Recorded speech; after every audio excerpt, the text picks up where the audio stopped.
fazer juntos uma declaração de fé, porque a palavra tem poder, né? Então nós temos que dizer com fé, porque vai acontecer. Vamos fazer juntos uma declaração de fé, né? Vamos dizer ao Senhor que esta é a minha Bíblia e eu sou o que ela diz que eu sou. Eu tenho o que ela diz que eu tenho. Eu posso fazer o que ela diz que eu posso fazer. Hoje eu serei tocado pela palavra de Deus. Eu audaciosamente confesso que a minha mente está alerta, o meu coração está receptivo, eu estou pronto para receber a incorruptível, a indestrutível, sempre viva semente da palavra de Deus. Eu nunca mais serei o mesmo. Nunca, nunca, nunca, em nome de Jesus. Amém. Amém. Glórias a Deus. Irmãos, hoje é dia 7 de setembro de 2022. Hoje a nossa nação comemora 200 anos de independência. De independência governamental, né? Política, territorial, financeira, administrativa. Mas nós somos dependentes do Senhor, né? Nesse quesito espiritual, nós somos eternamente dependentes do Senhor. E a nossa nação, Deus tem uma promessa linda, não só para nós, mas para todas as nações, né? De ouvir os nossos pedidos, de nos perdoar, de nos curar. Mas existem algumas condições para isso. Nós queremos ser uma nação próspera, uma nação curada, restaurada, mas há alguns princípios que a gente precisa viver para desfrutar isso. Então nós vamos ver hoje, à luz da palavra de Deus, como ser uma nação curada, como receber essa cura do Senhor, porque Ele quer derramar cura sobre a nossa vida. Só está dependendo de nós fazermos algumas coisas para que Deus complete essa boa obra que Ele iniciou na nossa vida. E hoje nós vamos ver a luz da palavra de Deus. Então eu vou pedir para vocês abrirem a Bíblia no livro de 2 Crônicas. Vamos abrir no início dele, porque eu quero compartilhar com vocês o contexto dessa mensagem, para nós entendermos melhor. Vamos abrir no início do livro de 2 Crônicas. Esse livro ele foi escrito por Esdras, né? Aproximadamente 425 anos antes de Cristo, um pouquinho antes do período do silêncio de Deus, né? Sobre o povo de Israel. E um dos princípios principais deste livro vai ser o ensino acerca de nós sermos o templo do Espírito Santo, né? Que o nosso corpo é um lugar de habitação de Deus, um lugar onde Ele precisa ter prazer, né? Quando nós chegamos na nossa casa, nós gostamos de entrar numa casa suja? Não. Se a casa estiver cheia de lixo, estiver até com cheiro ruim, nós não vamos gostar. E assim é o Senhor, Ele não quer o nosso coração sujo, cheio de coisas ruins. Ele quer nos ajudar a limpar o nosso coração, para Ele ter prazer na habitação que somos nós. Porque esse é o templo que a igreja se reúne, mas nós somos o templo do Espírito Santo, e Ele está aqui através de nós. E esse livro fala, né, sobre isso. E esse período histórico aqui é o do reinado do rei Salomão. E eu queria repassar com vocês até chegar no capítulo 7, só para nós entendermos o que Deus falou para Salomão. Você está aí aberto no seu capítulo 1. Nesse capítulo 1, o rei Salomão, ele pede sabedoria a Deus. Imagine, irmão, que Deus chegue para você e diga assim: você pode pedir o que você quiser que eu vou realizar. O que você pediria? Se Deus aparecesse para você ou fizesse essa revelação através de um sonho, peça o que você quiser que eu vou realizar. O que você pediria? Será que a gente pediria 100 milhões de reais? Resolveria todos os nossos problemas? Uma casa própria, um casamento, um filho. O que a gente pediria? Uma cura, né? Sabe o que Salomão pediu? Sabedoria e conhecimento para governar o povo de Deus. E Deus se alegrou. E Deus conhecia o coração dele. Sabe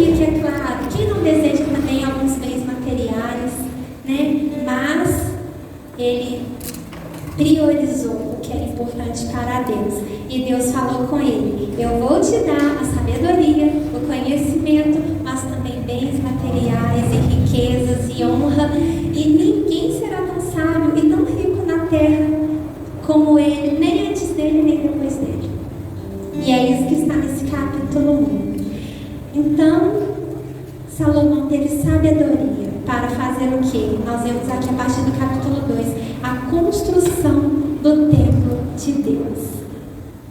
Então, no capítulo 2 começam os preparativos para a construção. E caminhando no capítulo 3 acontece a construção do templo. No capítulo 4, os utensílios do templo. No capítulo 5, o transporte da Arca da Aliança para o templo. No capítulo 6, a oração de dedicação ao templo do Senhor. E então nós chegamos no capítulo 7, onde acontece a dedicação do templo. E Deus, ele se alegra quando ele vê esse templo pronto. E ele próprio está dentro desse templo e ele vai falar face a face com Salomão. E agora nós vamos ler juntos aqui então no capítulo 7. Nós vamos ler a partir do verso 11 até o finalzinho, até o verso 22, o que Deus, satisfeito com a vida de Salomão, dentro desse templo construído para ele, vai dizer para Salomão. Então vamos ler juntos 2 Crônicas, capítulo 7, dos versos 11 ao 22.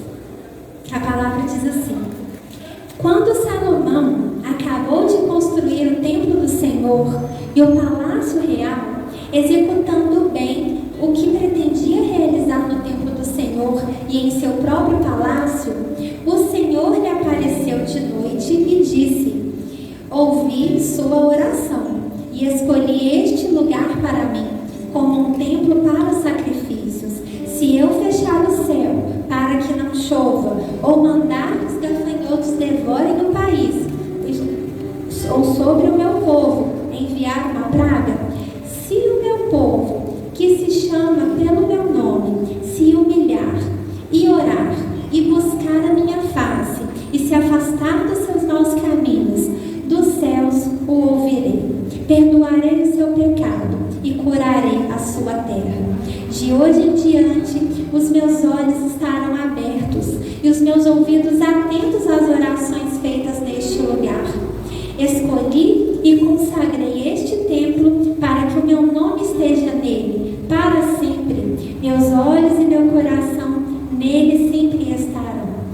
E se você andar segundo a minha vontade, como fez o seu pai Davi, e fizer tudo o que eu lhes ordeno, obedecendo aos meus decretos e às minhas leis, firmarei o seu trono, conforme a aliança que fiz com Davi, seu pai, quando eu lhe disse: você nunca deixará de ter um descendente para governar Israel. Mas, se vocês se afastarem de mim e abandonarem os decretos e os mandamentos que lhes dei, prestarem culto a outros deuses e adorá-los, desraigarei Israel da minha terra, que lhes dei, e lançarei para longe da minha presença este templo, que consagrei ao meu nome. Farei que ele se torne objeto de zombaria entre todos os povos, e todos os que passarem por este templo, agora imponente, ficarão espantados e perguntarão: por que o Senhor fez uma coisa dessas, e essa terra a este templo? E a resposta será: porque abandonaram o Senhor, o Deus dos seus antepassados, que os tirou do Egito, e se apegaram a outros deuses, adorando-os e prestando-lhes culto. Por isso, ele trouxe sobre eles toda essa desgraça. Amém. Então nós vimos aqui que o próprio Senhor estava dentro do templo que foi construído para ele. O Senhor está aqui nesse templo também. Amém. Esta igreja foi construída, dedicada ao Senhor. É a igreja do Senhor. Ele é o Senhor desta igreja. E ele falou com Salomão dentro desta igreja. E ele fala conosco aqui também. Ele fala através da palavra que ele nos deixou. Então hoje nós estamos aqui para ouvir o que o Senhor tem a nos dizer. E aqui nós já vimos ele mostrar, assim como nós vemos em Deuteronômio 28, as consequências das bênçãos e as consequências das maldições. Quando nós obedecemos ao Senhor, nós atraímos as bênçãos dele para a nossa vida. Quando nós desobedecemos, atraímos a maldição, que são as consequências naturais. Então ele disse a Salomão: se esse povo continuar me obedecendo, me buscando, desde assim como fez o seu pai Davi, eu continuarei estarei os abençoando. Mas se desviarem, se adorarem falsos deuses, então irão arcar com as consequências também. E assim não é diferente para nós, né? Eu queria me apegar aqui ao verso 14, para nós aqui destrincharmos juntos este verso 14. Então vamos reler, pode deixar sua Bíblia aberta que nós vamos ficar nele. O 2 Crônicas, o capítulo 7, o verso 14. Nós lemos nele assim: se o meu povo, que se chama pelo meu nome, se humilhar e orar, buscar a minha face e se afastar dos seus maus caminhos, dos céus o ouvirei, perdoarei o seu pecado e curarei a sua terra. Amém. Nós vemos aqui que Deus tem uma promessa maravilhosa para o povo dele, que é o quê? Nós lemos aí o finalzinho do versículo: ouvir as suas orações. Isso aqui quer dizer atender as suas orações, perdão para os pecados e uma nação curada. Quem não precisa de perdão dos pecados? O preço do pecado é a morte, nós precisamos de perdão para os pecados. Quem não precisa de cura, né? Então nós precisamos de receber essa promessa. Mas essa promessa não é para qualquer um. Aqui está claro: se o meu povo, essa promessa é só para o povo de Deus. Mas quem é o povo de Deus? É só aquele que nasceu lá naquela região geográfica de Israel? Não, é todo aquele que recebeu o Senhor Jesus como seu único e suficiente Salvador. Então é para mim e é para você. Todas as vezes que nós lemos na Bíblia povo de Deus, quer dizer que Deus está falando para mim e para você.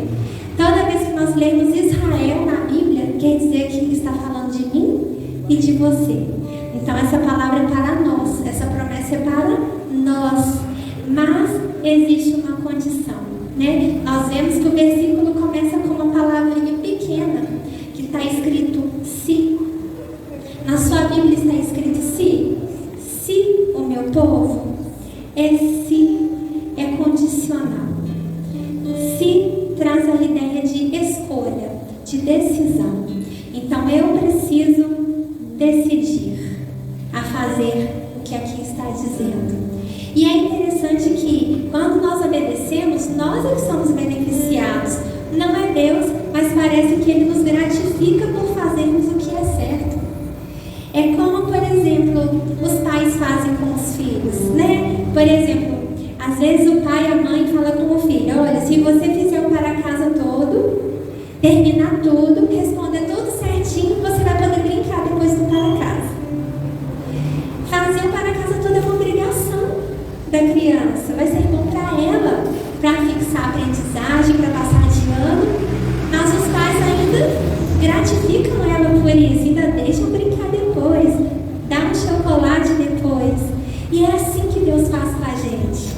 Nós obedecermos é um benefício para nós, né? É um cuidado que nós estamos tomando com a nossa própria vida, mas Deus ainda nos recompensa por obedecermos.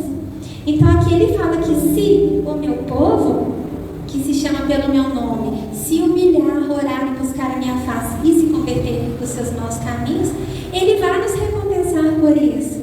Ele do céu vai ouvir a nossa oração, vai perdoar os nossos pecados e curar a nossa terra. Então nós queremos receber essa promessa que o Senhor tem para a nossa vida. E nós vimos aqui que essa promessa é para nós. É para o povo de Deus, é para o povo que se chama pelo nome de Deus. Mas, será que o povo de Deus é quem realmente só diz que é povo? Porque quando, por exemplo, nós olhamos nas mídias, né, como que é a população cristã do nosso país, por exemplo? Vocês sabiam que nossa população esse ano tem aproximadamente já mais de 212 milhões de habitantes? E que mais de 85% dela se diz cristã? É quase todos, quer dizer, uma pequena minoria se diz ser de outra religião ou não ter religião nenhuma. Mais de 85%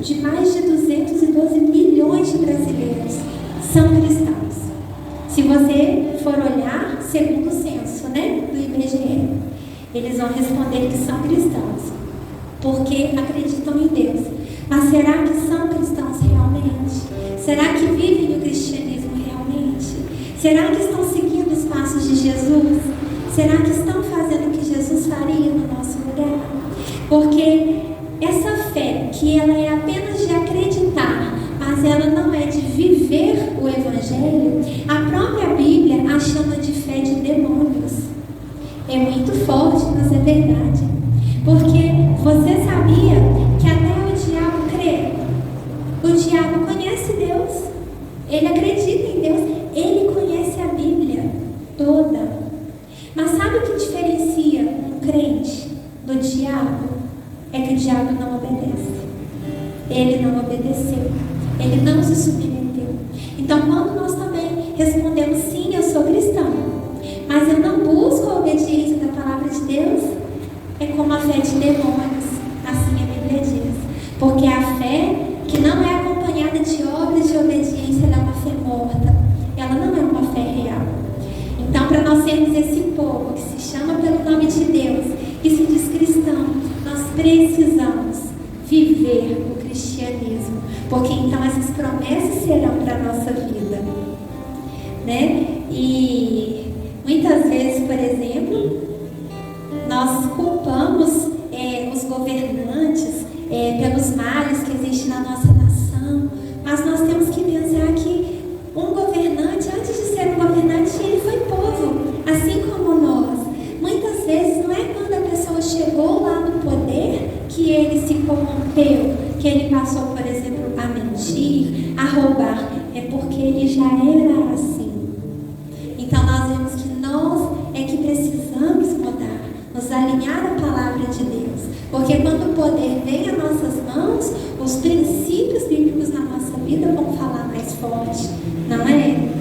Quantas vezes, por exemplo, nós vemos um governante que fala algo, entre aspas, engraçado, e vemos crentes debochando, né, zombando, fazendo piada das pessoas. E a Bíblia nos adverte contra a zombaria, né? A zombaria é um pecado. Então, quando nós vamos olhar para a nossa nação, são muitas coisas a corrigir, né? São muitos pecados, sim, a abandonar, né? Mas nós vamos ver aqui que o primeiro passo, a primeira atitude que nós precisamos ter, né? Se nós somos esse povo que se chama pelo nome de Deus, é se humilhar a Ele. Mas se humilhar não é ser humilhado, não é viver em humilhação, é se humilhar diante de Deus, é se submeter ao senhorio de Deus, à vontade dele, né? Quem esteve aqui domingo na conferência profética, o pastor Luciano até mostrou, ele falou que o povo, né, que não obedecia na época de Moisés, ele falava que era um povo de dura cervical, né? Dura cervical, porque não se abaixa, né? Porque não se submete à vontade do Senhor. Então, o primeiro ponto aqui, nós precisamos se submeter à palavra do Senhor, né? À obediência do Senhor. E então, o segundo ponto que nós lemos aqui, orar e buscar a minha face. Oração e buscar a face de Deus nos remete ao relacionamento com Ele, né? Estar face a face, estar junto, estar em relacionamento.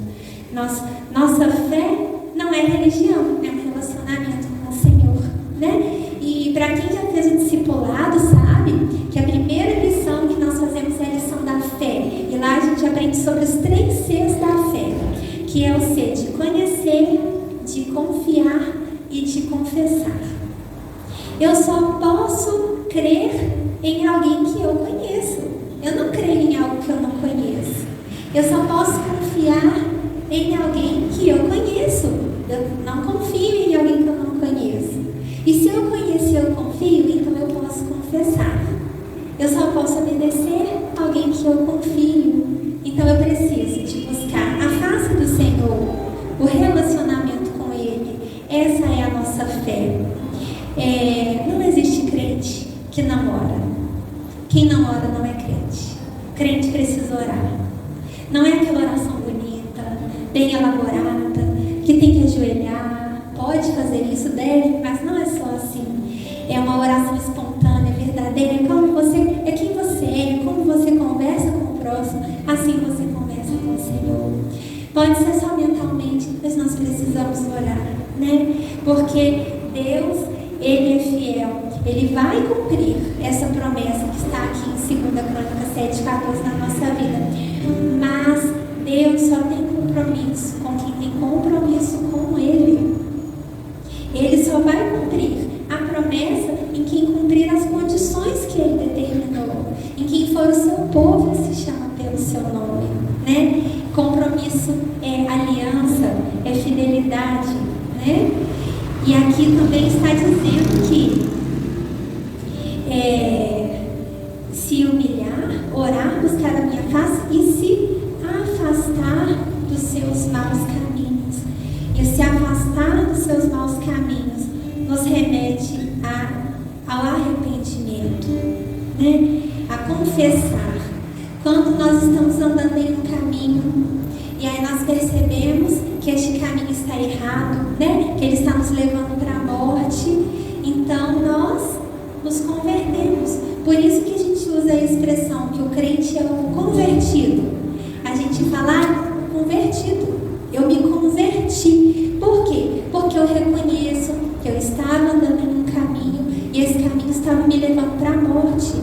Então eu conheci Jesus e me converti ao caminho que é o próprio Jesus, não ao caminho dele. O próprio caminho é Ele é o caminho, né? Existem estradas que nos levam para a morte e Jesus é o caminho da vida, é o caminho da salvação.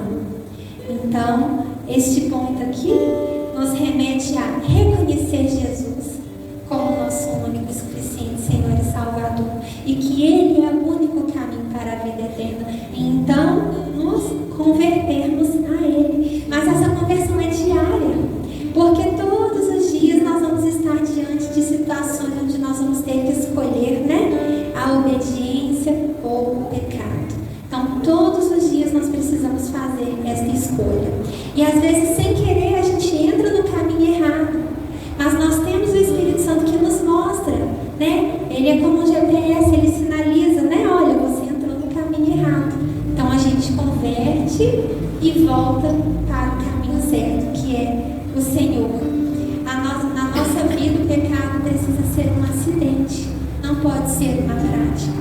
Então, logo que nós percebemos, nós precisamos nos arrepender, pedir perdão ao Senhor, confessar e abandonar, que é o que está escrito aqui, se afastar dos seus maus caminhos. Então, quando nós nos humilhamos diante do Senhor, né, nos submetemos a obedecer a palavra dele e oramos, buscamos a sua face, somos o povo que tem um relacionamento com o Senhor e nos afastamos dos maus caminhos, que nos convertemos diariamente ao caminho do Senhor, à direção dele, então nós vamos viver a promessa que ele tem para nós.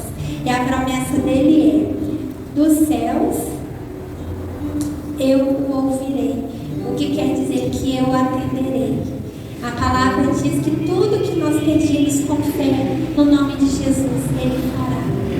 Diz que tudo que nós pedimos segundo a vontade dEle, Ele fará. Mas qual é a vontade de Deus? Qual é a vontade dEle para nós? Então nós precisamos conhecê-lo para saber a vontade dEle para nós. Então nós vamos alinhar nossa vontade com a dEle. Vamos pedir segundo a vontade dEle. E Ele vai nos atender. E Ele vai nos perdoar o pecado, aqui está escrito, e curarei a sua terra.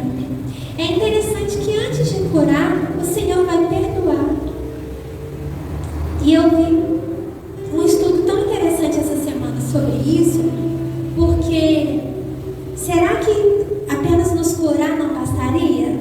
Nós queremos ser uma nação curada. Mas você vai se lembrar que a Bíblia nos conta que certa vez Jesus estava ensinando em uma casa e tinha tantas pessoas nessa casa e 4 amigos na cidade de Cafarnaum tinham um amigo paralítico. E eles queriam que Jesus curasse esse rapaz. Ele não andava, né? Ele tinha as pernas paralisadas. E não tinha como passar a multidão. Então Jesus, esses amigos colocaram esse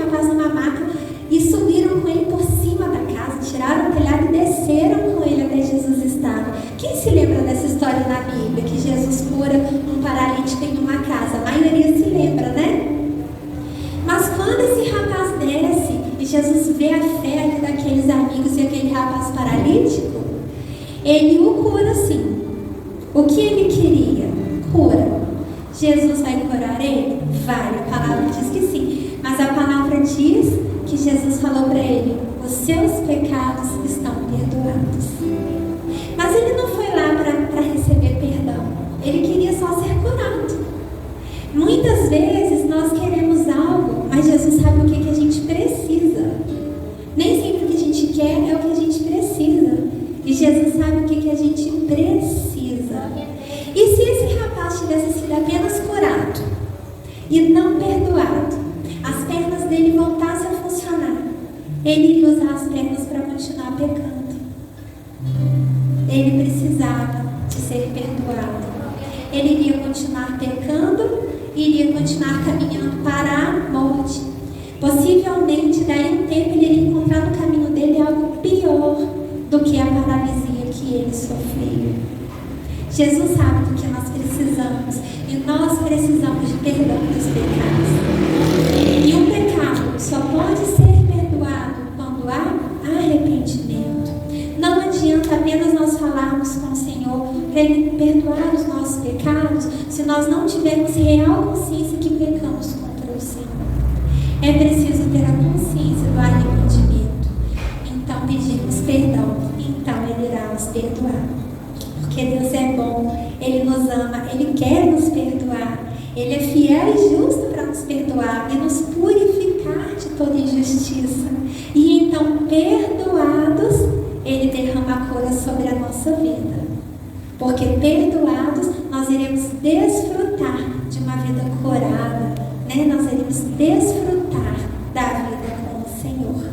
E é isso que Ele tem para nós, né? Ele tem orações respondidas, Ele tem perdão dos pecados e Ele tem cura. Ele quer que hoje nós venhamos a entender isso, que nós venhamos a confessar, pedir perdão com o coração realmente arrependido, porque Ele está cheio de perdão para liberar sobre a nossa vida e então nos curar. Quantas curas nós precisamos, né? Cura da nossa mente. Talvez quantas mentiras nós ouvimos, quantos enganos, quantas coisas nós aprendemos errado e então vivemos errado. Nós precisamos de uma cura na nossa mente. Talvez nós precisamos de uma cura no nosso corpo, de uma enfermidade física, talvez uma cura na nossa alma. Nós estamos no mês de setembro amarelo, que é um mês de consciência, né? A saúde mental, a saúde emocional. Inclusive, desde que vem, todas as mulheres estão convidadas a estar no encontro de mulheres do nosso mês, que vai ser com a psicóloga da nossa igreja. Ela vai estar aqui trazendo uma palavra maravilhosa para nós, a Patrícia Alves. Então, muitas vezes nós estamos precisando de uma cura na nossa alma, ou no nosso corpo, talvez é no nosso casamento, talvez não é para nós especificamente, é para alguém da nossa família, é para alguém que nós conhecemos. Quantas curas nós precisamos na nossa vida? Só Deus sabe. Ele conhece o coração de cada um e Ele quer nos curar. Por isso Ele pôs esta promessa aqui. E se nós hoje nos humilharmos diante dEle, nos inclinarmos a querer a obedecer a sua palavra, o primeiro passo já foi dado. Nós saímos do conforto da nossa casa, neste feriado, nesse dia de descanso para a maioria das pessoas, e viemos até aqui para adorar o Senhor, porque nós cremos, viemos até aqui no templo para ouvir a palavra dEle. O primeiro passo já foi dado. E agora nós orarmos e confessarmos. Ele tem perdão para nós e cura para a nossa vida. Quando nós falamos que nós queremos uma nação curada, nós estamos falando que nós queremos ser curados. Porque a nação é o conjunto de todas as pessoas juntas. O que faz a nação somos eu e você. Então, quando nós somos curados, existe uma nação curada. Quando uma igreja é curada, ela leva cura para a sua nação. Nós só podemos dar o que nós temos. Então nós precisamos receber essa cura do Senhor, para sermos remédio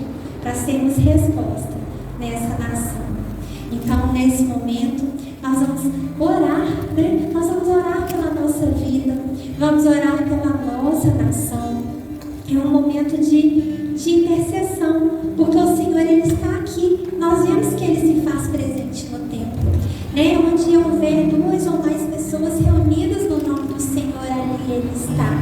Ele está aqui e Ele está ouvindo a oração que é feita nesse lugar. E Ele tem perdão para a nossa vida, e Ele tem cura para a nossa vida. Eu vou pedir para diminuir um pouquinho a luz, por favor. E se você pode ficar à vontade, se você quiser ficar de pé, se você quiser ficar sentado, quiser ajoelhar no seu lugar. Mas feche seus olhos para você se conectar melhor com o mundo espiritual, né? Feche seus olhos. Ô Pietro, você apaga um pouco da luz, por favor? O Pietro, a Josi, apaga um pouquinho, por favor. Feche seus olhos. Esquece tudo que você deixou lá fora. Se conecta com o Espírito Santo de Deus, que Ele se faz presente. Ele está aqui. Ele ouve a oração feita nesse mundo. E comece a orar. Abra o seu coração para o Senhor. Ele te conhece. Ele sabe aquilo que você precisa. E Ele quer liberar perdão. Ele quer liberar cura para a nossa vida. Confesse a Ele talvez algum pecado, algo que tem te afastado do Senhor, algo que tem entristecido o coração de Deus, algo que talvez tenha apagado o Espírito Santo na sua vida. Aquele pecado mesmo que você talvez nem goste de falar mesmo. Confesse. Pecado tem nome. Não diga apenas: Senhor, perdoa os meus pecados. Diga a Ele, peça perdão. Fala: Senhor, perdoa, Pai, os nossos pecados. Perdoa, Pai, os nossos pecados contra o Senhor. Perdão, Pai, pelos pecados que nós cometemos contra a nossa própria vida. Os males que nós fazemos contra nós mesmos. Os pecados contra o nosso corpo, que é o templo do Espírito Santo. Perdoa, Pai, os nossos pecados, às vezes, como cristãos, que às vezes não damos um bom testemunho para a nação. Nos perdoa como igreja, Senhor. Nos perdoa, Pai, como nação. Nos perdoa, Pai, por esses pecados que o Seu Espírito Santo tem nos trazido à memória nesse momento, porque o Senhor é quem nos convence da justiça, do pecado e do juízo. Nós pedimos perdão, Pai, por aqueles pecados também inconscientes, aqueles que nós nem percebemos ou aqueles que não lembramos nesse momento. Mas tudo que ofendemos a santidade do Senhor, tudo que foi contra a Sua palavra, Pai, nós te pedimos perdão nessa noite. Nós nos arrependemos, Pai. Nós queremos nos afastar desses maus caminhos. Nós nos humilhamos agora diante da Sua presença, sujeitos à Sua palavra, que nós cremos, que nós queremos obedecer e viver a vontade do Senhor, Pai. Nós buscamos a Sua face em oração nesse momento, Pai, para te pedir perdão por todos os pecados. Nós queremos, Pai, te pedir perdão pelos pecados da nossa nação, pelos pecados do nosso governo. Nós queremos te pedir perdão, Pai, porque quantas vezes nós reclamamos, às vezes, dos governantes, dos males que existem na nossa nação, mas somos nós mesmos que votamos errado, que elegemos pessoas erradas para nos representar.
trabalhar para que ela seja uma bênção no planeta Terra, Pai.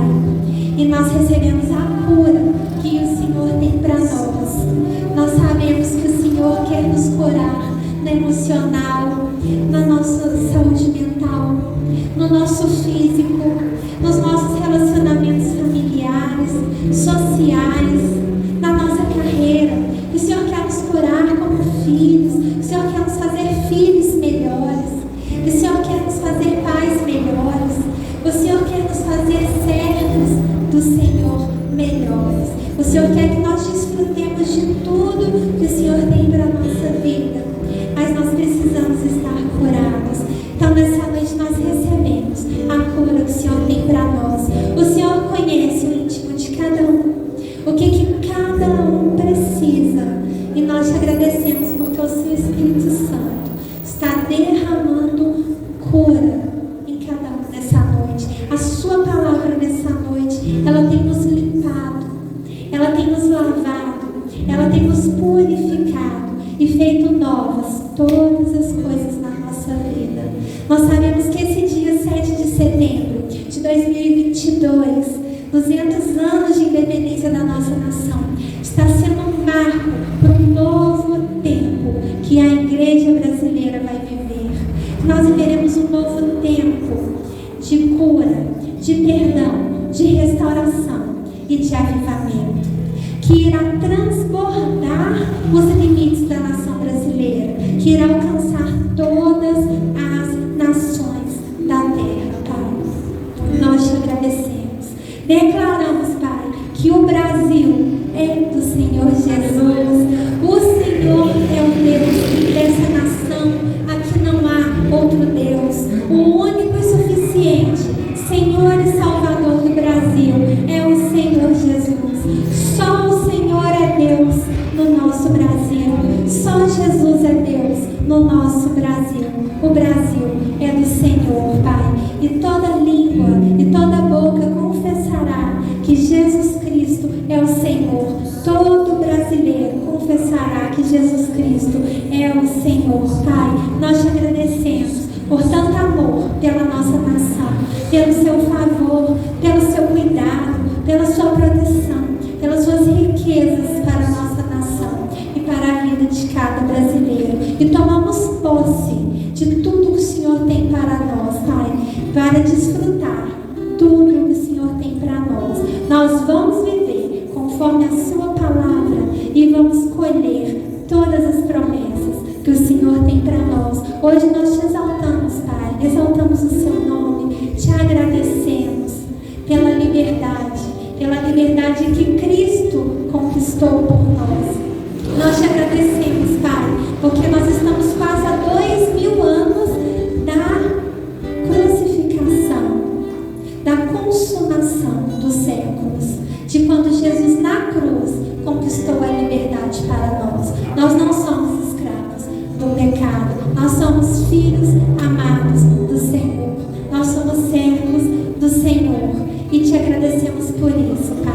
Por isso nós vamos te adorar com mais um louvor, engrandecendo o seu nome, em alegria, em gratidão, declarando que o Senhor é o Deus da nossa vida, que só Jesus é o Deus da nossa nação.